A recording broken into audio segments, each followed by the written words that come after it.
जय ने उसके कानों में फुसफुसाकर कहा, प्यार का कोई रूप नहीं होता शनाया। चाहे मैं आत्मा हूँ या इंसान, मेरा दिल सिर्फ तुम्हारे लिए धड़कता है। धीरे धीरे शनाया का डर पूरी तरह मिट गया। उसने मान लिया कि उसकी जिंदगी में अब जय है। एक रात चांदनी कमरे में फैल रही थी। शनाया ने जय की आंखों में देखते हुए कहा, मैंने बहुत सोचा और अब मुझे सच स्वीकारना होगा। मैं तुमसे प्यार करने लगी हूँ। जय की आंखें चमक उठीं। वह उसके पास झुका और उसके होठों को हल्के से छू लिया।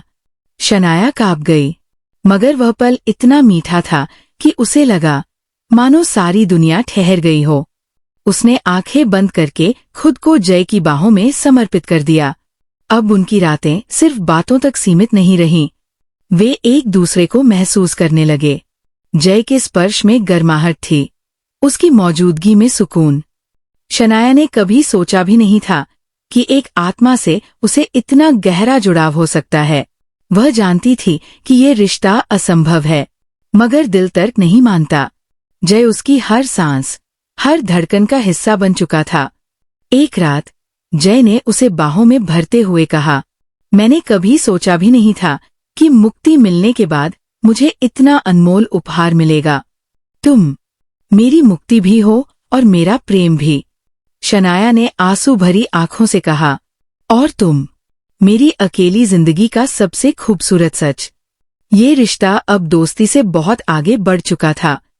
अब न डर था, न सवाल, सिर्फ मोहब्बत थी, पवित्र मगर उतनी ही गहरी और अंतरंग। शनाया की जिंदगी, जो कभी साधारण और सूनी थी, अब चमक उठी थी, और उस चमक का नाम था जय। शनाया की जिंदगी जैसे एक नए रंग में रंग गई थी। दिन में वह पहले की तरह ऑफिस जाती, वहां वही हलचल और वही ताने चलते, मगर अब उसका मन टूटा नहीं रहता। उसे पता था कि रात को कोई है जो उसका इंतजार करता है, जो उसे समझता है, जो उसके दर्द को अपने सीने में उतार लेता है। जय, एक आत्मा जो उसके लिए सबसे हकीकी एहसास बन चुका था। एक रात जब आसमान बादलों से घिरा हुआ था और बीच बीच में चांद की रोशनी धरती को छू जाती, शनाया बालकनी में खड़ी थी।